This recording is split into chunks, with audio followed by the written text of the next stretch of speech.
So you have a business idea and you're wondering if you could do it yourself or if you need a co-founder. Or even if you could do it yourself, if you'd prefer to do it with a co-founder. Because let's face it, the whole entrepreneurial startup journey is super lonely, right? And many people find that out way too late because the whole thing's been romanticized and sensationalized and sexualized in a way that people think being an entrepreneur is cool. It's not. It sucks. It's depressing. I feel like an entrepreneur's superpower, the first one, is not realizing how hard it's actually going to be and being silly enough to do it in the first place. Because when you actually look at some of the most successful people, not the ones flogging you courses online and trying to sensationalize the story themselves, but the real ones out there, and you ask them honestly, would you do it again knowing everything you know now because you could do it better? Their honest answer is no. Be like, no. If I knew how hard it was going to be, I'd totally have avoided it. Even if I could go back with a cheat sheet, it's not going to be an overnight success. It's still going to take blood, sweat, and tears, which is why the second superpower of any successful entrepreneur is grit.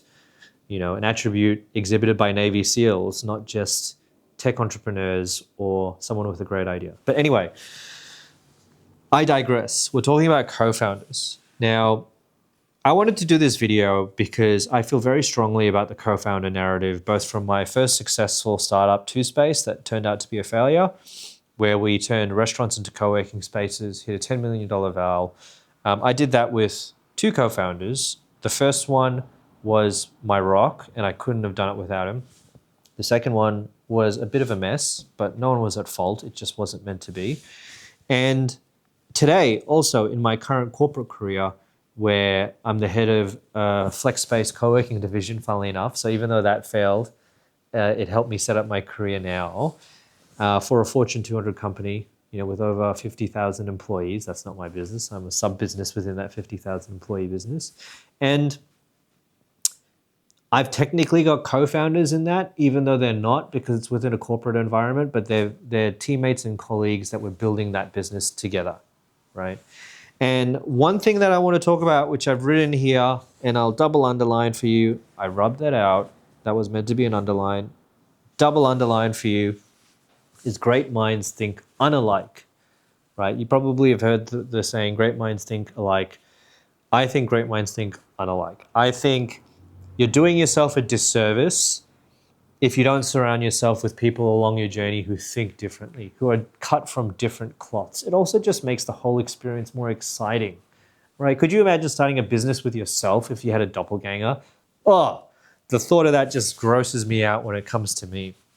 So what I thought I'd do today is go through what I think are 4 co-founder personas that I've met throughout my journey, I've worked with, I'm one of them, you know, what their key trait is, and if they're hireable, meaning if you're lucky enough to experiment and find someone and work with them, if they've got a certain trait, but they're missing one of the other traits that I'm going to list in this table here, can you hire for it or not, right? Because sometimes you don't need a co-founder. Sometimes you could just hire for that person if you get the business to a place where you've validated the product market fit and you're making enough revenue to pay someone at least a little bit while giving them a bit of sweat equity, right? Almost as an employee.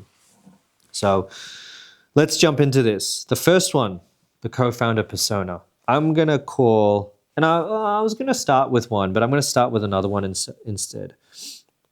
I'm going to call the operator, right? The unsung hero. I feel like when it comes to founders and co-founders, a lot of people go, oh, you need the hustler, you need the seller, you need the visionary, and you know, that's one of the personas, funnily enough.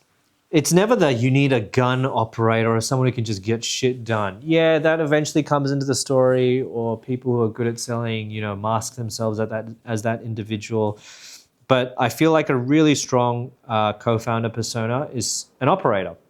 And that could literally be someone whose background is working at McDonald's or setting up McDonald's, you know, fast food chains and restaurants. It could be someone from hospitality. It could be anything that requires a level of, okay, mapping stuff out, working things to a deadline, setting up a project, all that kind of stuff, I think is super important. Because myself, I'm not an operator. I try and be better at that stuff all the time as I upskill myself as I get older.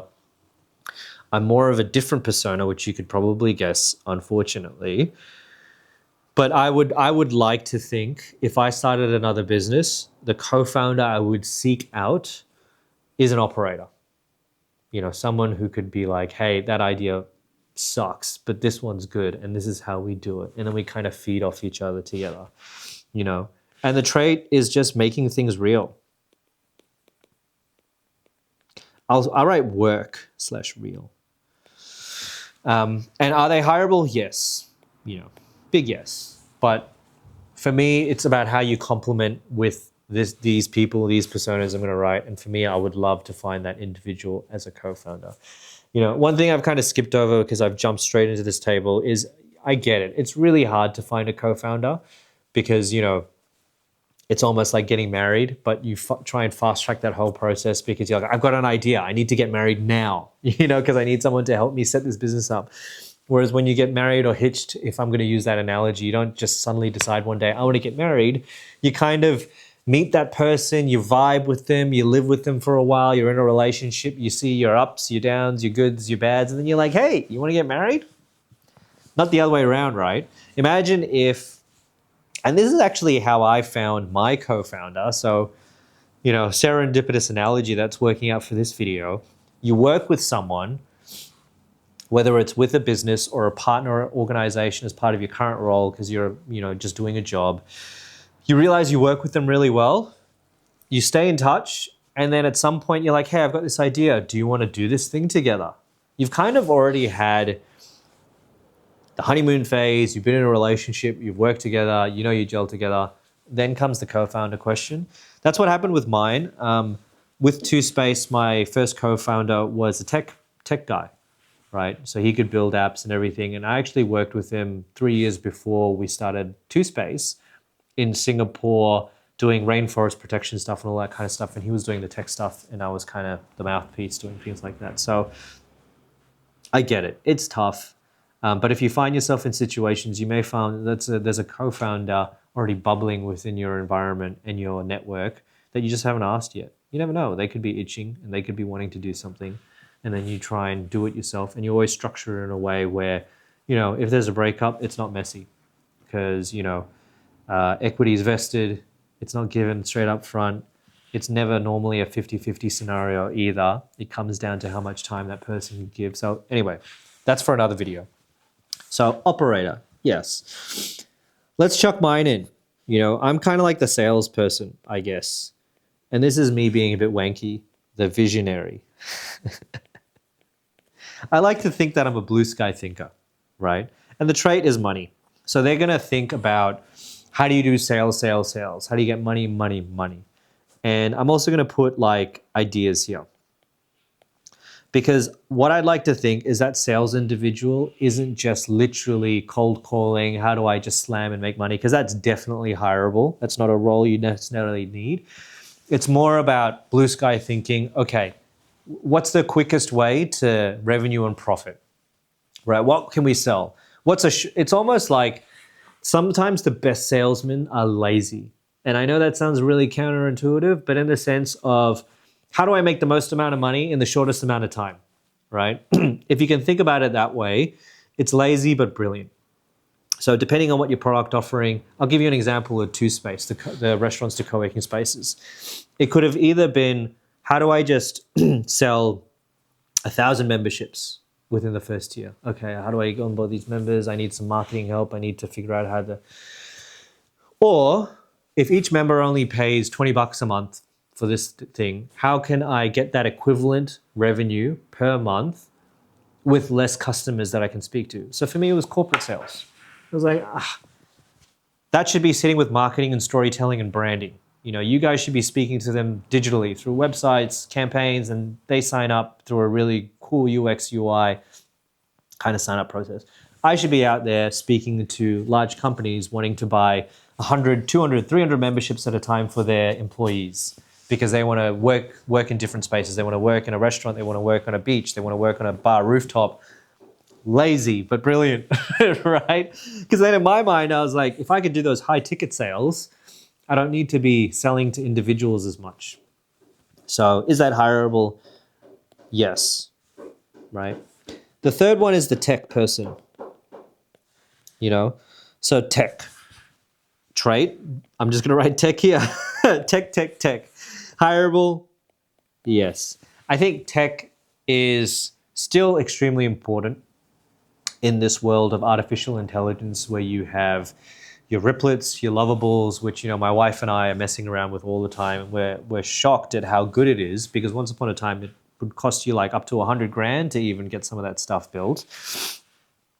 Having a tech-savvy individual really still is important because at some point, even those apps need the additional help to be optimized and to improve.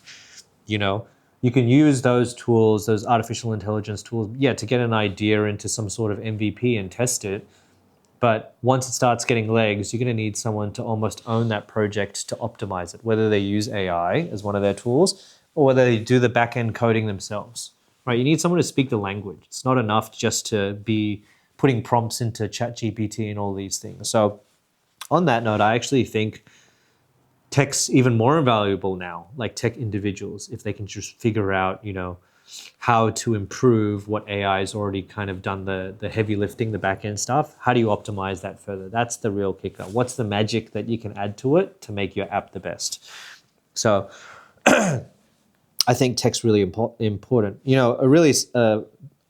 I go on tangents a lot, as you can hear. Also, I'm using an AI podcast audio thing here that takes away background noise. But my neighbor, who's a top bloke, is doing some construction because it's a long weekend. Good on him. He's a really good guy.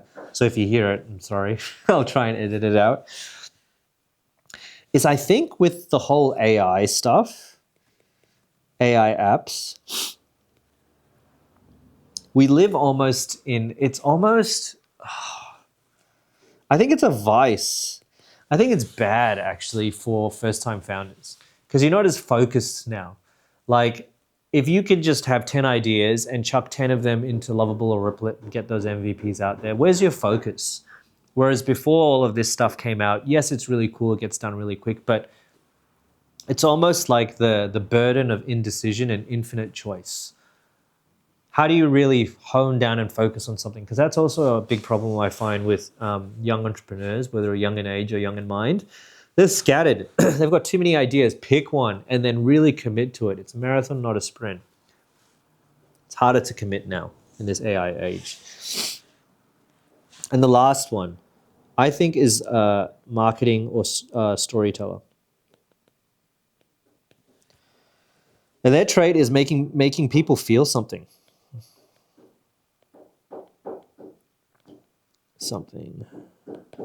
Which I think is even more important, again, in this AI age. Authenticity. Oh, man. That's probably why you're seeing so much content creation where brands are putting faces and people in front rather than just stock imagery now. Because AI is being leveraged a lot to generate stuff that you can tell it's still AI stuff. It might get better. But they'll eventually have to put disclaimers that it's artificially intelligence generated anyway. How do you find someone in your team that can really help you frame your brand in a way that it makes someone feel something, right? You look at all the greatest brands. You look at Nike. You look at all that stuff. Apple. They're not selling shoes. They're not selling products. They're selling a lifestyle. They're selling, fashion, even in some cases. When people wear Apple Watches or iPads, they're making a statement, right? What's that for your product offering? Because if you get that right, to my earlier point, it also helps with the small sales. It helps get your product out there. And then you can optimize your sales channels and your processes through AI agents and all that other kind of stuff as well. Is that hireable? Yes. Common theme here is everything's hireable. Right? So I don't want you to stress out that you need to find a specific type of co-founder. It's just, who do you think can complement you? And who do you think will be fun to work with? I think fun is really important. Like, who do you think will be fun to do? Because at some point, and you realize this, especially once you hit 40 years old and over, it's almost like a midlife crisis, but framed in a more positive way. When you really figure out you've got a finite amount of time left, you only focus on stuff that you want to do and people you want to be around, right? And the psychiatrist Carl Jung said it best: life starts after 40. Everything before then is research. So if you're going to do this, have some fun. Figure out how that you're going to enjoy it, because then it'll help you stick it out as well. Right? It's going to mean that you're going to keep pushing when you should give up. I wanted to give up so many times with that 2-space idea. We did it for about 6 years. I wanted to give up in year 2, 3, 4, 5. Like every year, there was a moment where I was like, fuck this, I want out. But, there are a couple of times when my co-founder bailed me out because we just sat down, had a chat, and then we held out just long enough to get the next deal or the next partnership or the next big thing. And then we hit the $10 million valuation, and then COVID happened. So yeah, a lot of fun there. The important shared quality, I've run out of space here, so I'll write it here, is I think be strict. Everyone needs to be like this within the team. Strict on vision.